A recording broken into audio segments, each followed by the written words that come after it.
Never Hello. do that again. Welcome to Men's Corner. Is that Oh, what it's we're men's calling it now? corner The now. men's Now corner? it's men's corner. Oh Interesting. wow, a little concerned by that one. Corner You of should be. paradise? Corner of your of I'm not I'm gonna say it. Don't say it. Don't say it. Don't say it, We all motherfucker. know where that was about to go. Yep. Well, thanks for joining us for episode 37 of the Elbows Patriots podcast.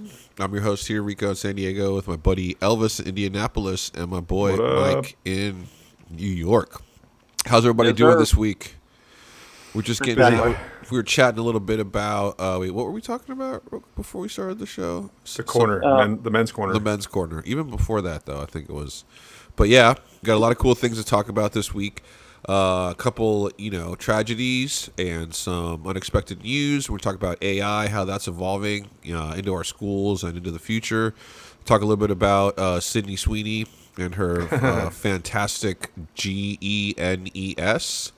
And lots more. So stay locked in, guys. And we're about to get the show started here. Guys, let's talk about this first topic.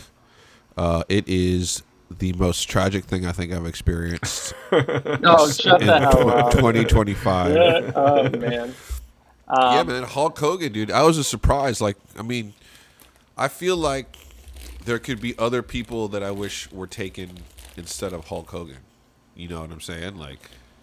Yeah, I'm actually a little upset about this. I know the last couple of years he's been like controversial, but dude, when I grew up, man, WWEF, whatever you want to call it, was like the shit. Like, growing up, like as a little kid watching the wrestlers and stuff, like jumping off the ropes, and I don't care what anybody says. Like as a little kid, I had brothers, and we all used to emulate all these like wrestlers. We body slam each other in the house. We throw the Stone Cold Steve Austin shoulder, the elbow. We would do all of that stuff. It bothered me a little bit because I remember growing up, this guy, like, with all of his catchphrases, with everybody, Bret Hart, all of them. So when I saw him pass away, it was like, obviously I'm not close with him, but it takes you back to when you were younger and the memories. Oh, yeah. I had the playing cards for the WWE back then. Mm-hmm. I didn't watch it as much. I mean, obviously watched it way more than I have in the last 20 years. But yeah, us blondes got to stick together, right? No, shut the hell up. Wow. Yeah, That's but all he the had. shocking, That's all he had. Us blondes. yeah, but the shocking thing though is supposedly he had leukemia. Like I read an article about how he was fighting cancer, which was not out in the the limelight. Most people didn't even know Yeah, that. I had no idea. Yeah, so I felt really look, in the 80s, 90s, it was his face that was plastered all over the WWF. Okay? And then it came to WWE, but he was Yeah. the one that really everybody watched. Him and Vince McMahon, like Vince McMahon rode his coattails and made that company extremely profitable. Absolutely. I don't know if you guys. I would say it's about a year and a half ago. He was on Rogan, specifically to talk about his experience with being addicted to fentanyl, and the shit that he talked about was really really crazy. I mean, he talked about going into 7-day withdrawals, right? 7 to 14 day withdrawals, right? And still craving fentanyl, and the only reason he stopped was because the withdrawal was so bad that he was like, I can't do this again. And they were he goes in to talk about what the doctors were doing. He was like, yeah man, I had back surgery or something. And then they started giving him patches, and so he started dosing with the patches and the pills. And it's really interesting. But he went through a lot of hardship physically because of, I think, a lot of the things that these guys had to do, like that movie, The Wrestler. Oh Yeah, yeah. they talked about it a lot back. How they were always injured and hurt, and Yeah. working through doing that stuff anyways, and how that whole WWE thing back then was a lot harder on the body than people thought. So So kind of crazy. he's interesting because he's a sort of a pop icon, right? That was almost like a fake wrestler. But really, when you find out, the wrestling was actually a lot more real than it seems. He was obviously physically affected by it. He became, injured and then got addicted to a very strong medication, which may or may not have weakened his body. That whole process of getting off, that addiction to fentanyl. And I guess is this leukemia or some? No, I don't know. It doesn't sound right, leukemia, but it sounds like he had some sort of cancer. So it sounds like he was pretty much a warrior his entire life. He got kind of beat up a lot, and unfortunately, I would hate to see him go because I think he's pretty positive, right? Like I don't think a lot of people think negatively. I know recently he got into like supporting, Trump and everything. Trump, yeah. So there were definitely I mean- negative undertones because of his political stance. He did go through some controversy with his kids, with his wife. The divorce. Then he had the TV show and he had a falling out with his kids. So all those definitely played into it. But overall, body definitely took a beating over the years. I never realized actually the impact of wrestling it did on your body. I thought it was just all BS, acting. That's So the Chris annoying. telling me to put the chips away. He's such a So little irritating. bitch. He's So like, irritating. stand still, don't smoke, don't laugh, stare at the camera, only straight. You do that. You have all day to do that. You have all day to do that. You guys, yeah, but then again, you guys yelled at me for how loud. It's I not chewed about myself. whether I have all day about to do it or not. It's about like why you care. It doesn't matter. Well, it's about because everyone I talk to says that as soon as they start hearing all this bullshit noise in the background, they turn it off. They don't want to listen to it anymore. all how 'cause, many like, that- people. Everybody Yeah, but I've talked to, You have a on this- number? You You have a know, number? honestly, whatever, dude, 5, Yeah, 10, honestly- who cares? 3, Right. it doesn't matter. honestly, I hear this. Well, then you should start your own show, Chris, and see how many people are interested in what only you have to say. You know what? I'm just gonna put it this way: when you speak, you know how many friends I got a bunch of people to say when you speak, they turn it off right away. Oh, me? Perfect. Then your No. show should be a hit already. The sports show you guys. How many views you got on your last episode? I think he's 25 right now. All right. No more chips, guys. Anyways, so Hulk Hogan was great, but he is no longer a pop icon. And, maybe you think the Democrats had him taken out? Oh, okay, here we go. I think he died of a heart attack, but Yeah, Yeah. that's what I heard. So it was like, do you know if he was vaccinated? Was it related to anything like that? I want to probably. I'm not 100% sure. I didn't read up on his vaccination stance and boosters and all that, so I don't know. But he was in the vulnerable state where he was older, so it's potentially he took the vaccine. But I'm hypothetically playing scenarios here. For sure. All right. Great. Next topic, guys. So this is interesting. I know that a little while ago there was, this. I saw it. I didn't think it was that big of a deal. But there was this Jaguar remarketing campaign that came out, and they came out with these commercials, and they were like, it was very artsy. I thought it looked like United Colors of Benetton to me. Like I don't know if you remember that back there, where it was like, just kind of global, and very bright. But a lot of people thought it was very woke, and they threw that at that. And so like apparently this guy, I guess he retired because of the fallout of this campaign. This isn't my topic, but this is Yeah, interesting. so it has a lot to do with it because of the controversy over the ad campaign. So he's retiring. He's been at the company for 3 decades. The last 3 years, he was the CEO. He's officially retiring in December 31st, which is at the end of the year. The ad was the spotlight. Like everybody, there was such backlash because of the ad, because it's a car company, realistically, and the ad did not show the car once. It was just basically branding, and they were trying to change the slogan, and it was really "Copy Nothing," which was their new slogan, which I thought personally was the dumbest slogan possible. And I thought that they had a decent brand. I actually thought, if you looked at Jaguars, you always thought Jaguars had luxury. They had little, craftiness to it. And over the years, their cars have been becoming a little bit more popular. But because of this ad, they had significant backlash. And I just want to read this. Jaguar sales in Europe declined 97.5% in April, year over Jesus. year. And overall sales were down 78%. Yeah, in so the last last year in April they sold 2,000 cars, and this year they sold 50. So, Yeah. So clearly there was definitely a pushback to these ads. I think their reputation definitely took a hit. But the crazy thing about it was the whole time they kept on saying we're trying to transform our brand. We're trying to transform our image. I could understand if they transformed it and they included the car and the logos and everything, but clearly right away after that ad, it just didn't work, and they just doubled down on it like it was a good thing. And I'm sorry, there was I think 47 million views within the first hour of the or the first 24 hours, I think, of the video, and the comments that were coming back were all negative. It's like the Bud Light issue That's what when they they had called it, like Bud Light 2.0. Yeah. yeah, when the Bud Light had their issues, Bud Light did a complete 180.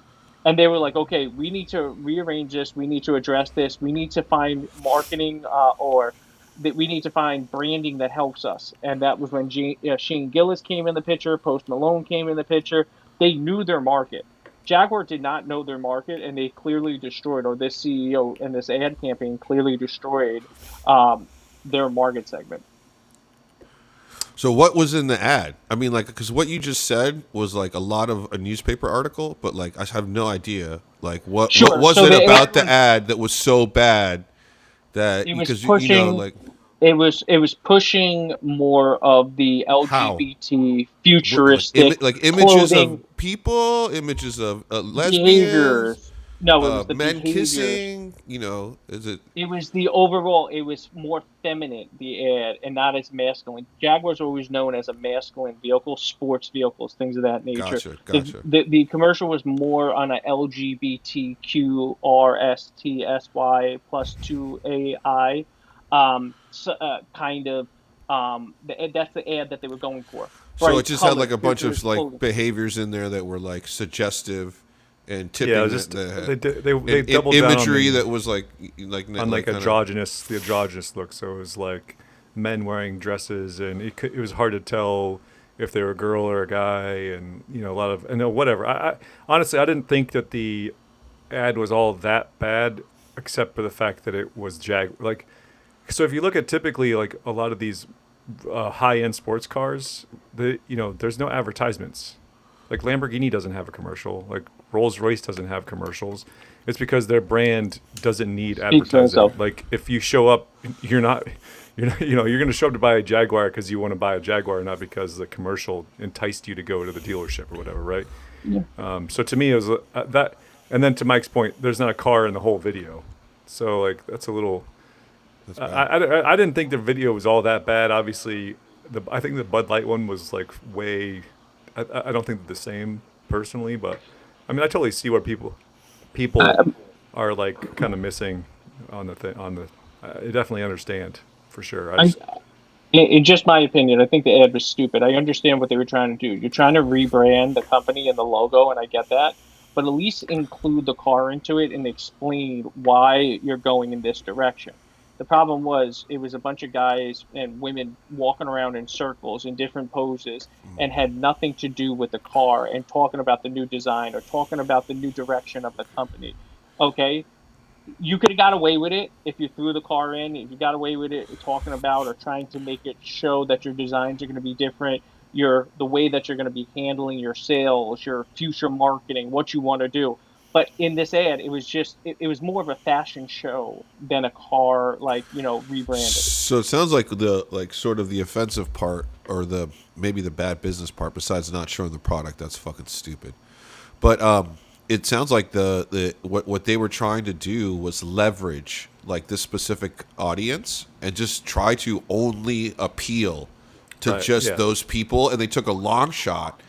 And I think that it was, and I think it sounds like poorly timed. That's what not everybody said. Poorly timed. not even just that, but like if Mike is to add to Mike's point too, then like if there was no cross references between lifestyle and the product, it's really difficult to have any kind of resonation. So you have to be like, hey, look, like, like, hey, hatchback, for when you need to, Right. Yeah. Yeah. whatever traffic Go to the humans garage across the thing, border, yeah. whatever the fuck it is, but like there's got to be a reason. Like people are just like, oh, I just like having extra space. No, like it's got to like serve some. And so if you're just saying, hey, look, all of these beautiful, free-thinking, progressive people are here doing these things in the world, and then Jaguar backs them up. It kind of sounds like what they were saying. Doesn't sound like, hey, Jaguar is a product that we have this new product for which, if you are free and progressive, it's going to provide these benefits for you. Right. Mm-hmm. Yeah. Well, that's Yeah, it was. I mean, it could have been a Bear paint commercial. I mean, it had no relevance to the car thing. So, like I said, I saw it. I didn't. My first impression really didn't give a shit. I just thought like, "Where's the car?" sort of thing. But a lot of people thought that it was just really poorly timed. Like if it had been done in 2020, it would have had a much better. It would have been people would have been much more on board. But because we're doing it now, it's like or last year or whatever it was. well. Yep. That's the other question too. And like, I mean, I don't know if I even need to ask, but like, it's like this is this woke sort of agenda that was before the election really like getting a lot of attention on media. Is it is it having the negative effect now? Like, are we now all just talking about normal stuff and we don't need to have like lesbians coming into the kindergarten Well, and like whatever the fuck Yeah, is well, going that's on? that's the whole thing. I think the woke culture is kind of dying down now. There was a whole reason why, and I don't want to bring politics into it. I think a lot of people got sick of it. I think that was how Trump won and the way he was as a president, speaking his mind. And I don't know in corporate America now. I feel like in my company, especially around when I'm hanging out with people, I feel like you can speak and act a certain way again, and you don't have to be on tippy toeing on things that you say and the way that you act, like when you couldn't do that previously. Yeah, the pendulum's I think swinging. I don't know how much Trump has to do with it. I mean, I feel like the space has opened up. But I felt like the I whole think it's a time, and we've sentiment. we've talked about this tons of times, that I felt like the 80% of the population that was in the middle was just felt very, you know, restricted in what they could and couldn't say because the 10% on the extremes were just so loud and obnoxious, and they had so much momentum, and then, of course the cancel culture and all the other stuff was kind of Yep. going on.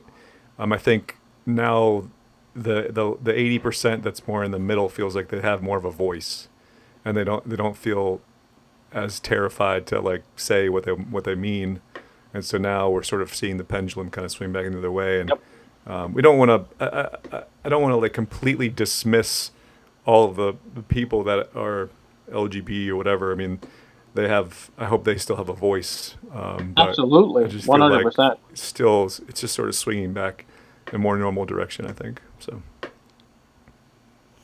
Yeah, yeah.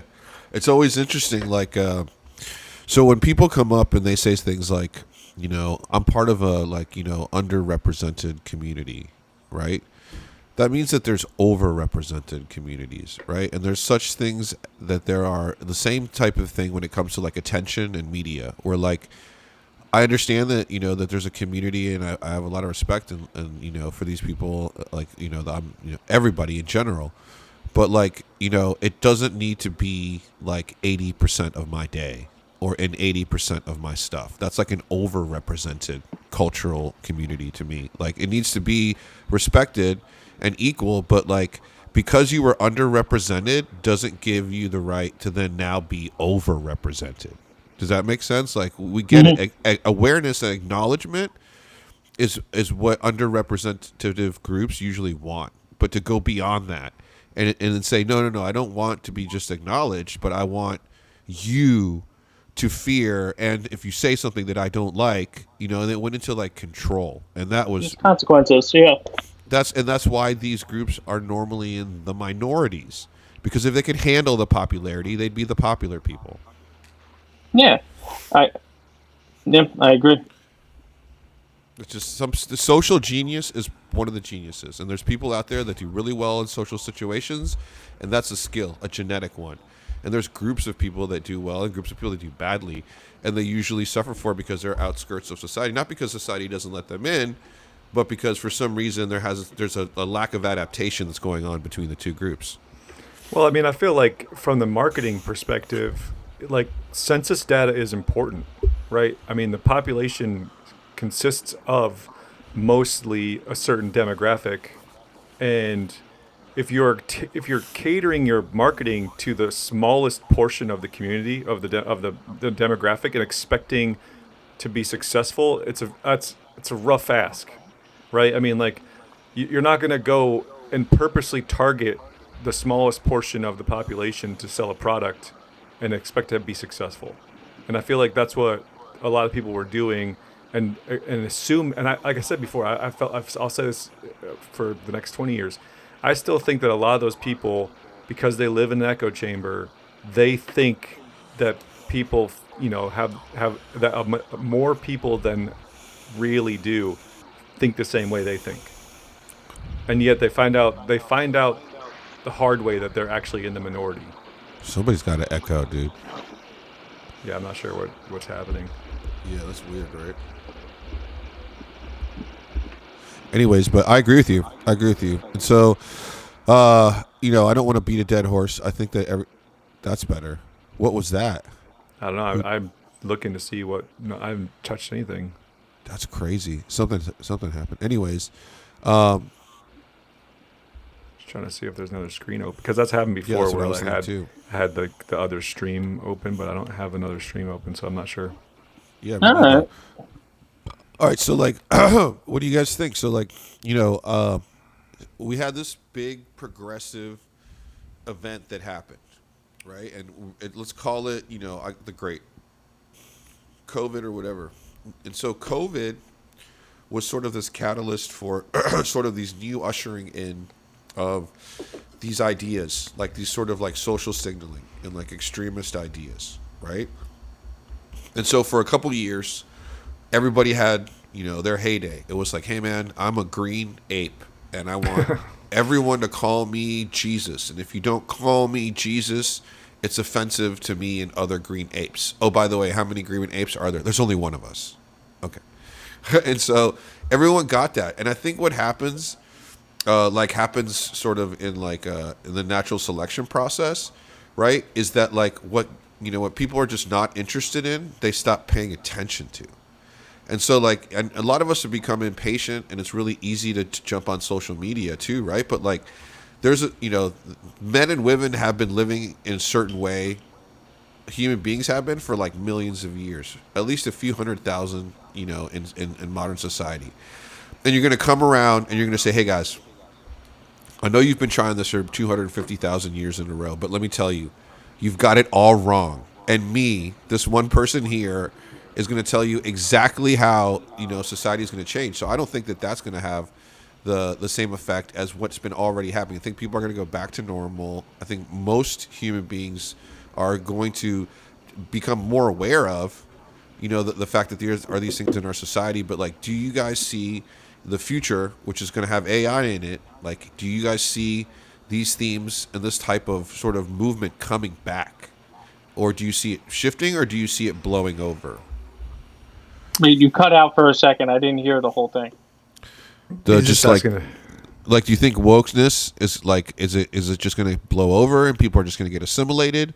Do you think it will have a resurgence in the future as AI starts to, like, people are going to lose their fucking jobs? I'm telling you, people are going to start. So like, there's going to be more struggle, and so have we seen the end of wokeness, or are we going to be fighting this every 3 years, every time something goes wrong? I definitely don't think wokeness is over. I definitely think wokeness rears its head time and time again. It started in AI models, if you don't remember, last year and a couple of years before that, when people would do searches or Siri and stuff. There That's exactly what were I'm talking about. Yeah. yeah. So you're always going to have it. The thing with wokeness though is, and the problem with it is, some wokeness, and it's good. There are certain things that people should not be doing, and there are certain things that people should, reevaluate their behaviors. But going too far, that's the problem. So you need to have some elements of it. Now, going over the top, I think that's going to be under control for the next couple of years. But like you said, it cycles. Everything cycles. So you will get it back in front of you, and there will be policies and protocols in the future that, that there's going to be an uproar over. This is so funny because I feel like this is like the best representation of capitalism. Where else in society could you have an idea, get a platform, put the idea out, and like have some success, and then find out that it's not as popular as you thought it was, and then your success dies? That's basically capitalism, right? And so like, to me, like, the woke agenda is it's hilarious because it's essentially capitalism in its truest form. But if you told somebody that was woke that how you're portraying this idea is capitalistic, they'd lose their mind. And I think that this essentially it stems from the victim mentality, which we've kind of talked about a bunch of times. But Marx had the same problem. Communism had the same problem, that once you have an us versus them, so in the instance of socialism, it was like us versus the bourgeoisie. Well, once you eliminate the them, then there's no more revolution, there's no more enemy, and people tend to form new groups. And so that what always happens is there's a next them. And the next them eventually gets to the point where the us is so small that everybody else is too big. And then the pendulum swings back. So that's what we saw. I think in the woke thing is that the us versus them, the population size got so small that the rest of us were like, okay, we're done with this. Like this like this is over, right? And so the pendulum's going to swing back. And then it's going to turn into this thing again where there's going to be us versus them, and the group's going to be closer to 50-50, and then the group's going to shrink, and then it's going to happen until the end of time. I agree. That's good.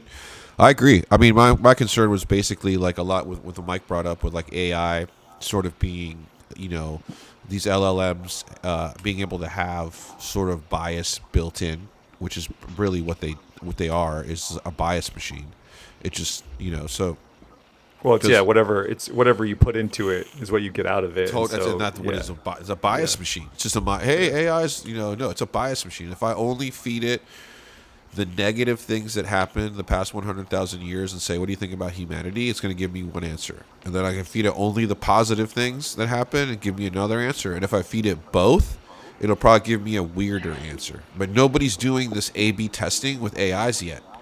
So what we should be doing is like A/B testing. And I know some of these guys do this, have been using it, but like they'll ask the same fucking prompt across like 7 different AIs. And because there's not a lot of different things and they're being trained on different stuff, you get you get 6 different answers, 5 different answers. And so you got to understand that when you're using AI, it's a bias machine, but that can work in your favor. Now, if you train AI like on legal stuff, right, or like medicine, then it's a great bias machine, because that's the point of the fucking profession, is to be biased in that field of knowledge. And so that's where I think AI is going to really help people excel, is like, tools and that kind of stuff. But these things are bias machines. All right, what do you guys want to talk about next? We only got a little bit of battery left. We're talking about that. I mean, we continue with the AI thing. I thought that article that you brought up, I watched the Diary of a CEO episode, and he brought up a really interesting point that I was curious what you guys were thinking about, was when he's essentially saying that eventually, if everyone harnesses AI to the point where everyone's IQ is so high that there's not enough variability like there is currently, where like you can, if you have a really high IQ, you can leverage that, and if you have a low IQ, then you're just kind of stuck. But if there's a future where like everybody's IQ is so high that there is not enough variability for it to matter, then he's saying that there's going to be it would eventually turn into a utopia. And I struggle with that a little bit, because I think it would be essentially well, first of all, getting there would be bloody, right? Because like somebody would hold on to it, and somebody would leverage it significantly faster than other people, and so there would be a massive void where there'd be certain people that are like hyper intelligent and a bunch of people that aren't, and then are they going to let them catch up? And I don't know if they would, given the opportunity. But if that future existed, I still feel like, because you'd be like so intelligent, but it would be intelligence that's not yours, you don't own it, and somebody else has created it, then you're kind of susceptible to like corruption, right? Because if somebody wants to change it and you have no idea how to, like you don't know how to create it, then what if somebody like subtly sort of influenced your behavior and you're just too smart to really notice the difference because your problems are so far away? I don't know. Let me ask you a question. Do you think AI is helping the younger generation right now, or do you think it's harming them? Helping. You think that it's helping them? In what context do you think it's helping the younger generation? Well, first of all, it's not going anywhere. Okay, so the sooner you can get your hands on technology, the better. So that's number one. Whether or not you like it, if they're starting to use it, it's helping them in the future, whatever it evolves to. Okay. Second of all, AI is not. How can I say this? AI is not Google, and so like I think there's a big difference between like a production environment, like in the private sector when you get out of school, right, and you're a producer, and when you're learning things. And so like AI in the schools and with kids is the best way, right, It's to get the right information and the most comprehensive information and learn to analyze complex patterns earlier on. If I spend 5 years like learning how to find where the first president of the United States was listed in the library, and it takes 45 minutes of my day just to figure out how to use the fucking library system, that's hurting kids, right? And so like there are going to be people who are just fucking stupid, dude. And even if you have all the right information, you're still going to fail.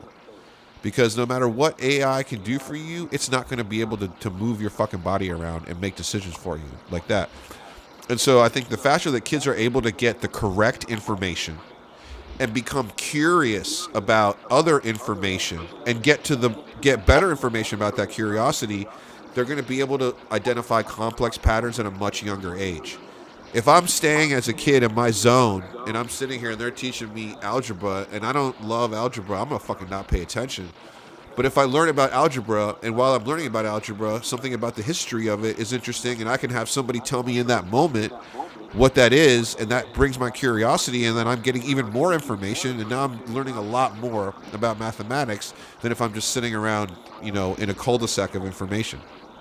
Because So sorry. let me play the counter to it. I actually think AI is actually harming the younger generation because it's making it a simplistic way of actually not doing something and relying on something. So there are now studies coming out that AI is actually harming because reading levels have gone down, writing levels have gone down, mathematical levels have gone down, standardized testing notes are going down, or the results from those tests are going down. It's because everybody's gotten so used to just saying, okay, AI, what's 6 plus 6? But And also, Mike, just to be clear on those, man, those test scores have been going down for like the past 20 years. yes, but if you don't have somebody, and I'm not disagreeing with you, but basic skills are an essential part of our life. This is what you So should. We need to do a test, though. Yeah, go ahead, Mike. Sorry.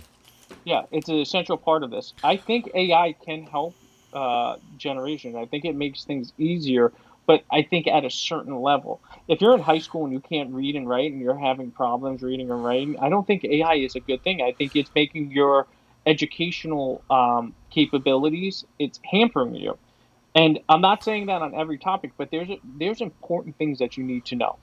Writing, reading, and doing basic math. Those How three things in life. how is AI? I mean, like, so Because like if this you're is. asked a question, it just How are you doesn't going to ask actually a for question you. if you can't fucking type? I mean, you It's got to type easy. the fucking prompt, No, bro. you don't, because you can copy and paste it from a prompt into Not if you AI. can't read. Not if you Do can't you read the not? You, prompt.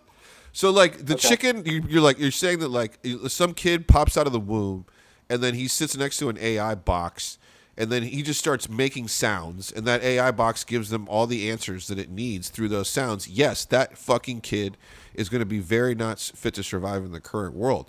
But in order to be able to interact at a level that we're interacting with AI, there's a lot of fundamentals that go into the AI can't teach you. AI is going to say, isn't going to tell the kid, oh, you don't know how to read? Let me teach you how to read. It's not going to be able and it's going to have to do those things prior, and then you're actually getting knowledge. And so if the kid learns to read, because AI says you can't interact with me until you can read and write or whatever, then that kid is going to get a better education. What I'm saying isn't that. What I think what you're saying is that like some lazy fucking kids, right, and And there's a lot like of them. toddlers, right, and those people, I'm sorry, Mike, they're going to be like that forever. That's just their person. That's just how they are. Like those people, that's why 99% of the people in school don't get A's, because that's No, just like and I the agree. differences. I agree with you. I'm But sorry, I don't mean to cut you off. And yeah, no, no. I But I agree think with like, you. I but agree I with would, you. yeah. I don't think it's taking I'm away. just I saying at think, a certain yeah, level, I think at a certain level, you need some basic rudimentary teachings before you start going on to AI. You need to how to learn how to write, read, and it's not at a basic level. You need to actually be able to formulate sentences. You need to be able to talk. You need to be able to write. You need to do basic math, things of that nature. I think at that point, you know, it's then you can interact with it. But if you rely on these things over and over, now the new open AI, you can talk to it. yeah, You can literally talk to it. So you don't even need the other aspects of it. So I think even I better. think I think what Ricardo is trying to say is that we're thinking about it in like from our perspective, the way that we were taught, in like sort of a very Yeah. linear pattern where like you have to learn how to walk and crawl, et cetera, et cetera. But I think that the idea being that AI at some point will be better because you can learn all of those things at the same time. Like you don't need to learn how to read before you learn how to prompt AI. You can learn how to read and prompt AI at the same time, and also learn about other things that are interesting to you. What I so I think that it can expand. I think it will expand people's ability to learn because I know that at a young age, especially men, we have a very short attention span in our, because of the testosterone in our youth. So this will make it so that we can learn sort of in whatever direction that we want to learn. What I what I worry about is a little bit more about the like creatively. If you're if you're asking a question and getting an answer, and you don't have to look for the answer because you're just getting it automatically, I worry that it'll train the brain in a certain direction, and then there'll be less of sort of a creative world where people will sort of like just kind of go out on a limb and do whatever. Everybody's just going to be sort of outcome driven because they're looking for a specific answer and asking specific questions. But I think that there's a balance between what you guys both talking about. That there's definitely basics that need to be learned before AI really can make a lot of sense. But I think if you look at it not retroactively, but look at it from like, hey, once AI gets to the point where it's the ergonomics are solved, there's no issues with like because right now AI is basically a more advanced Google search engine. I mean, it's not really that great. Yeah. There's going to be a point where it's going to kind of do some stuff that we can't even think about, and it will be better.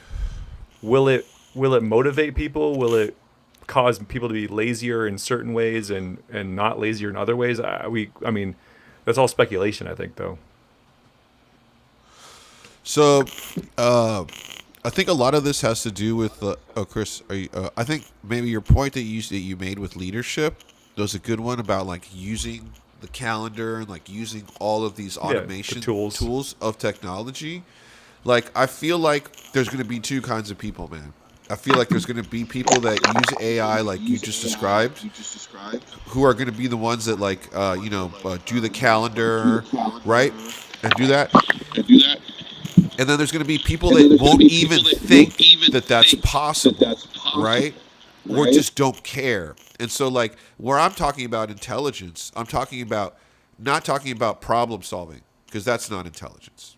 That is not intelligence. Okay, like if you can build a machine to problem solve, that's not intelligence. All right, and so like intelligence would be having culminated enough experience or have some sort of data in your head where you come up with this idea that I could ask my AI to organize my day for me. And there's going to be people that never even think that they could ask their AI to organize their day for me. And those are the people that aren't creative. So I would disagree with you and say that people that are actually going to use AI and become linear are going to use it in a very creative way because it takes that creativity to understand what you need from the AI. Well, I think we lost Mike. Yeah, man. Well, fuck it, dude. That was a good one. But anyways, this guy was talking more about like bad actors and how in the short run we will have bad actors take over AI, and there's going to be sort of a dystopian, sort of like a kind of a really weird time for about 10 or 15 years, and then he says after that he will have that we'll have that utopia that he's talking about. I mean, I don't disagree with him. I think that battle will be very bloody. because there's going to be, like I said, I mean, just based off human history, if somebody has an advantage, they're going to leverage the shit out of it, and especially AI is going to be expensive. So it's not going to be something that's going to be widely available to the general public for a certain period, and in that period of time, there's going to be people that leverage the crap out of the advantage, and if they're anything like the boomer generation, it won't be very good for the following generations. Yeah. But I think that in an effort to get that advantage, there's going to be a struggle, and it just depends on, I don't know. There's a ton of variables to see how bad that struggle gets. But yeah, I don't know. It's going to be interesting. I think if, like to your point, if you can utilize it, it'll be beneficial. But if you can't, you're gonna struggle, really struggle. Yeah, absolutely. And just real quick, my topic here is just easy, quick. So I'll just talk about this for a second.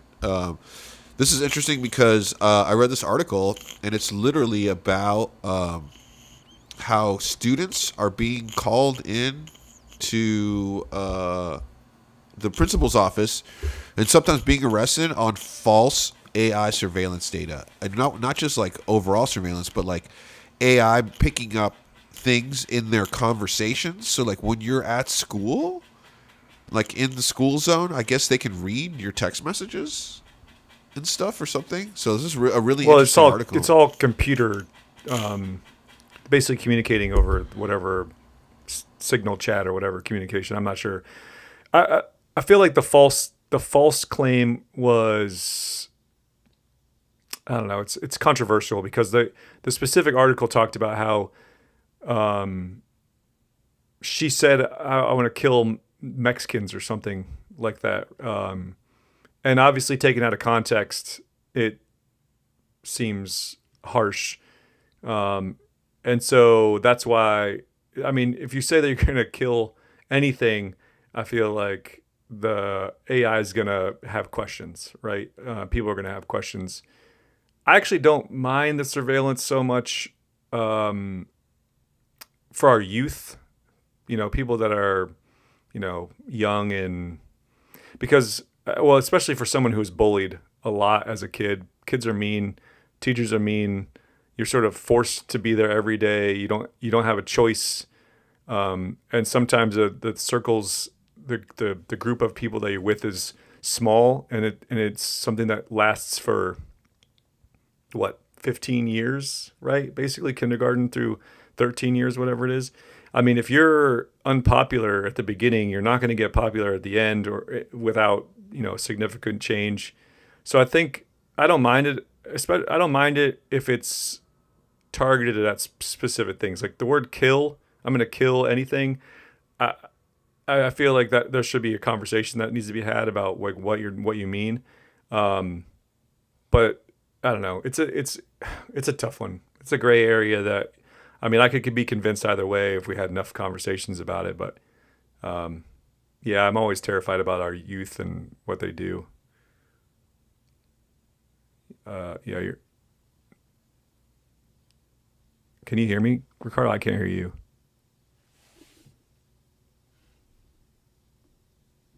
Grading scale thing. I've seen some stuff pop up on how the grading scales have changed, and they're kind of like ridiculous. Oh yeah. I think it's at 25% is failing now.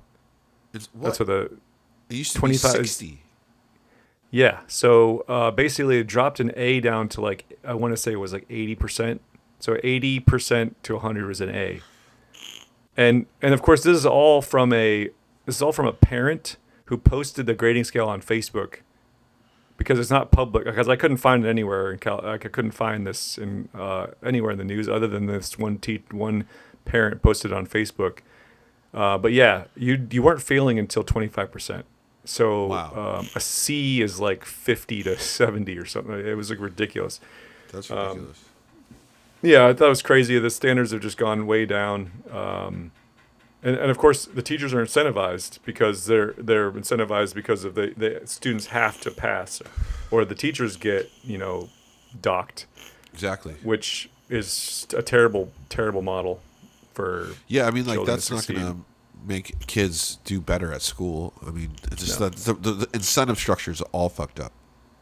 Yeah, and it's kind of goes back to the AI thing we were talking about earlier, where it's, like we had this system that was designed obviously a long time ago and is designed for assembly line workers, and we are so far past that now that the normal school structure just does not work.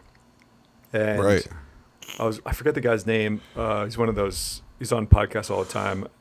He was essentially saying that like he even thinks it should be segregated, like the learning system should be separated based on sex. Not that men and women should be separated, but that their grading should be separated because, or at least the way that they're taught should be separated because men at a young age need more physical activity because they have lower attention spans because of Yeah, testosterone. absolutely. And women don't have that problem. So women can tend to have more success in the classroom environment at a young age because they can sit still and they can absorb information. And we all know that maturity levels between boys and girls are significantly different for like quite some time. So his point was too that young men should not be essentially going into the college level courses until a couple years later because they're just not mature enough. Women have success. They have the maturity, so they could, considerably go to college level stuff at a younger age. And obviously, that's a whole Really? different conversation. Oh yeah, well yeah. I mean, women mature way faster than we do, to the point where like, we all know that like a 20-year-old guy and a 20-year-old girl, they're not the same. I mean, they're just Of not. course. Yeah. And so that's his point was that he felt that they should be staggered slightly. Women should be getting to advanced classes a little bit quicker than boys should be. Boys should be spending a little more time outside at a younger age than girls should be. Not that they can't. And that kind of goes in the argument with the Girl Scouts versus the Boy Scouts, where like, oh, the Girl Scouts don't do any outdoor activities, so that's why we combine Right. them in the Boy Scouts. My point is like, I don't disagree with the whole girls should be able to go outside thing. I just always argue that little boys need time away from girls because little boys, like every dumb thing I ever did as a kid was because there was a girl. Yep, I mean, of a even girl. to this day, even at 42, all the dumb shit I do is because of a girl. Absolutely. And that doesn't change. So like, boys need time away from girls, because that's the only way our brain just doesn't work when there's girls around the same way. Absolutely. But, Yeah, I agree with that. I think AI is going to change that. I think a lot of the problem is identifying, what are the ways in which different people learn better. And so I think AI is going to help us identify these huge patterns and say like, hey, look, if you're, from this background, or like you have this kind of behavioral, like, this is going to be the best way for you to absorb information, like almost prescription like. But yeah, man. Yeah. I mean, what people are just caged up, dude. We got caged up at like from school, and then you get caged up when you're fucking like working a job, and then you caged up in like graveyard for the living. It's just like where's all the I feel like interaction going on here with there's 8 billion people on the planet, and people are still saying, hey man, the best thing to do is to buy a house with 10 acres, and I'm like, bro, I think you're on the wrong fucking planet. Well, I feel like we've had this problem as long as I can remember with all kinds of things where some really smart person comes out with a study that has a specific, answer, but we hold that as gospel for multiple generations, and I feel like if you put out a study, it should automatically be void after 10 years, right? I mean, like, because there's way too often that we, like, as an example, there's all these studies from the 40s and 50s and 60s about learning and how people absorb more information from reading than from listening, and which is true for some people. There are a lot of people out there that learn better from reading than listening, but there are people that absolutely learn better from listening than reading, and the data out there is like limited because the study from the 1950s or whatever said something different, and then that's gospel. Yeah, I agree with that. A lot of that stuff I think is also in the methodologies were wrong. So like I think the way you stated that question is like super important. And like you were saying, like I definitely. I mean, like there should be some sort of like a patent office, right, where there's like, sort of these review and like, there's like expiration dates, and like you can like notify people and say, hey dude, your company did this survey, and in about a year this information is not going to be market valuable anymore, no one's going to pay you to license it or anything, you know what I mean, like you got to redo the fucking, redo it again. It's not, when you did this survey there was 5 million people on the planet, now there's 8 billion, so it doesn't really apply, like that kind of shit. Yeah, I mean, because if we read that the Body Keep Score, the study from the UK about trench warfare sickness or whatever, where like some study in 1935 or whatever said, PTSD, they called it trench warfare sickness, whatever, was caused by a lack of training, and that study was gospel for 50 years. And so basically, all the vets from World War II you're not allowed to diagnose them with PTSD because it was considered a lack of training, right? Yeah. That went on until essentially that was basically the way people thought all the way until almost Afghanistan. I mean, PTSD hasn't really been something that we've really put some effort into until the last 10 years. And so essentially for what is that, 60 years, 80 years, whatever it is, and then we lost Ricardo. So for like a long time, we just listened to this one piece of information and never really changed. And it's kind of frustrating, I think. Should be, it's kind of a discussion we could probably have at some other time where we look at how we would do it differently. Like Ricardo said, maybe the patent office or something. But I think we've lost everybody. So I'm going to end the podcast since it's just myself and I don't want to talk that much. So appreciate it, everybody. Tune in on Thursdays. Apologize for all of our whatever you want to call it. We're sort of getting back in the groove. But yeah, thanks for listening. Every Thursdays at 7 Eastern, 4 Pacific. Tune in and have a good weekend. Appreciate it all. Thanks.